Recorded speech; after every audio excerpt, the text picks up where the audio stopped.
میرا اپنے خدا پر بڑا اندھا یقین ہے، میں بالکل نیک نہیں ہوں، میں بالکل دنیا کے دلدل میں پھنسی ہوں، جسے دنیا بہت اچھی لگتی ہے، آپ کو عجیب لگے گا لیکن مجھے دونوں چیزیں پیاری ہیں۔ میں جینا چاہتی ہوں اس زندگی میں، ہاں، لیکن میں یہ بالکل نہیں کہتی کہ برے کام کر کے ہی ہم جی سکتے ہیں۔ میں مرنے سے پہلے ایک دفعہ جینا چاہتی ہوں، نہ مجھے زندگی سے شکایت ہے، نہ دنیا سے، اور نہ ہی اللہ پاک سے۔ میرا یقین ہے اس بات پہ، جو ہوتا ہے وہ ہونا ہوتا ہے، وہ اللہ پاک نے طے کیا ہوتا ہے۔ تو پھر ہم کون ہوتے ہیں یہ کہنے والے ہائے یہ کیا ہو گیا؟ میرے لیے زندگی میں اسٹرگل کرنے کے علاوہ اور کوئی آپشن نہیں ہے، خواہشات نہیں ہے میرے اندر۔ میں چلنا چاہتی ہوں گرنے سے پہلے، میں خود غرض بھی نہیں ہوں، خود سر بھی نہیں ہوں، بے حس بھی نہیں ہوں، لیکن میں لوگوں کی باتوں کی وجہ سے مر بھی تو نہیں نہ سکتی۔ مجھے جینا ہے۔ انسان بالکل یہ نہیں جانتا کہ اللہ پاک کس طرح کہاں سے اپنے بندے کو اپنے ہی بندوں کے شر سے بچاتا ہے۔ ہم صرف لوگوں کے ساتھ تعلق ٹوٹتا دیکھتے ہیں، مگر اس سے جڑا شر دیکھنے والی آنکھ انسان کے پاس ہوتی ہی نہیں۔ زندگی کے بدترین دور سے گزرتے ہوئے ایک اچھی بات یہ ہوتی ہے کہ ہم لوگوں کے اصلی چہروں کو دیکھ لیتے ہیں۔ مجھے نہیں معلوم کہ زندگی نے کہاں تک چلنا ہے، کہاں چل رہی ہے اور کہاں پر پہنچے گی۔ کچھ اداسیاں بہت ذاتی ہوتی ہیں جو ہم کسی کو چاہ کر بھی نہیں بتا سکتے۔ میرے ابو کہتے ہیں سیانی بیٹیاں خاموش رہتی ہیں، سب کچھ سہتی ہیں، کسی کو جواب نہیں دیتی اور رشتوں کو بھی نبھاتی ہیں۔ مجھے یہاں پہ ایک سوال بھی پوچھنا ہے، وہ بیٹیاں جو اپنے والدین، سسرال، شوہر، اولاد، ہر ایک کے لیے اپنی خواہشات، جذبات، ہر چیز کو دفن کرتی ہے تاکہ اپنی ہستی بھی قربان کر دیتی ہیں، اور ان کو کیا ملتا ہے؟ صرف اذیت۔ اور یہ جو اذیت ہے یہ صرف جسمانی نہیں ہوتی، یہ روحانی ہوتی ہے جو اندر ہی اندر انسان کو ختم کر رہی ہوتی ہے جب اس کی ہر بات کو جذباتی کمزوری سمجھا جائے۔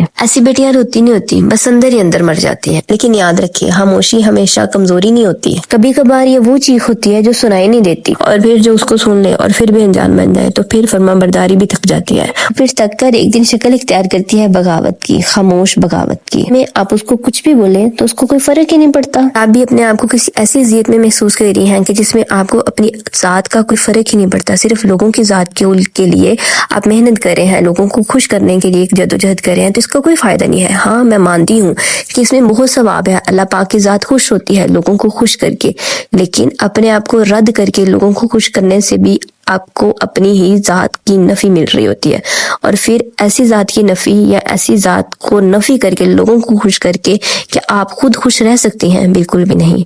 اپنے آپ کو پہلے خوش کیجئے، پھر زمانے کو دیکھیے۔ چھوڑیں، میں ہر 2-3 دن بعد مشین لگا لیتی ہوں کیونکہ مجھے مشین لگانے کا ایک دورہ ہے۔ میں اپنے کاموں کو ہر وقت بڑھانے کی کوشش کرتی ہوں، کیونکہ اگر میں کم سوچوں گی، رشتوں کو، رویوں کو کم سوچوں گی تو میں بچی رہوں گی، اگر جتنا سوچوں گی تو میں ٹینشن میں، ڈپریشن میں آ جاؤں گی۔ لہٰذا اس لیے میں اپنے کاموں کو بڑھاتی رہتی ہوں اور ہر وقت کام لگی رہتی ہوں۔ تو امید کرتی ہوں کہ آپ کو میرا آج کا ولاگ پسند آئے گا، تو پلیز چینل کو لائک، شیئر، سبسکرائب کرنا بالکل نہیں بھولیے گا، اور اپنی رائے کا بھی اظہار کمنٹ باکس میں لازمی کیجیے گا کہ آپ کو میری باتیں کیسی لگتی ہیں۔